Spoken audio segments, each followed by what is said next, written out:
Thank you, Senator Rona. Senator Cotton, please.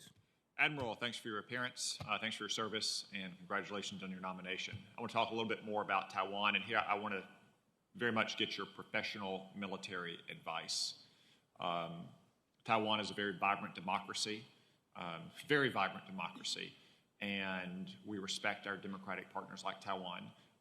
But I want to hear from you about why Taiwan is so critical from a military and strategic standpoint. Why would Beijing so desire to have Taiwan annexed to the mainland, and how would it complicate your military planning if Beijing did invade and annex Taiwan? Strictly from a military and strategic standpoint, I don't want to talk about protecting Taiwanese democracy. I'm committed to that. I know you are as well. From a military strategic standpoint, why is it so important to Beijing that they annex Taiwan? Thanks, Senator. As you know, they view it as their number one priority.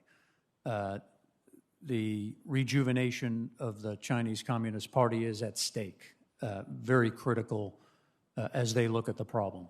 From a military standpoint, the strategic location of where it is, as it applies to the potential impact of 2/3 of the world's trade, certainly a critical concern. Additionally, the status of the United States as a partner with our allies and partners also is at stake should we have a conflict in Taiwan. So those two reasons are really the strategic main concerns that I would see. What would it mean for the PLA's enhanced capabilities if they were able to turn Taiwan essentially into a military base? If they were able to base aircraft and ships on the island of Taiwan, much like you discussed earlier with those islands they've done in South China Sea, what advantages would that give to them? Senator, certainly would extend their reach. They would extend the contested environment. It would threaten our allies and partners, think the Philippines, and it extends their reach initially from away from their coast and to challenge the entire region, all allies and partners and friends. You spoke earlier about continuing freedom of navigation operations in the South China Sea despite those militarized man-made islands.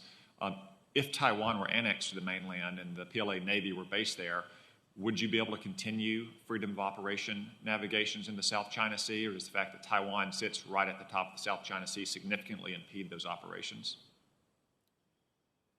Senator, we would still execute those operations. It certainly would be at greater risk. And then speaking about the points you made about our allies, if you're sitting in a treaty partner's capital conducting military planning, say Tokyo or Seoul, or for that matter, sitting in any Southeast or Southern Asian capital and thinking the United States might support you in the face of Chinese aggression, if we stood idly by while China invaded Taiwan and annexed it to the mainland, how would you feel?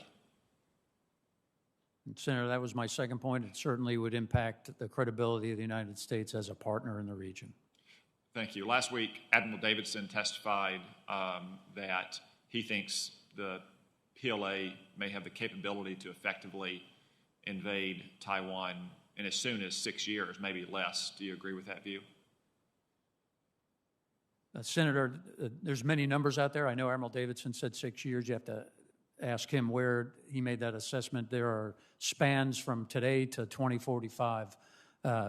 My opinion is this problem is much closer to us than most think, and we have to take this on, put those deterrence capabilities like PDI in place in the near term and with urgency. Yeah, I share that view. It's not a 2045, it's not a 2030 problem. I suspect it may not even be a 2026 problem.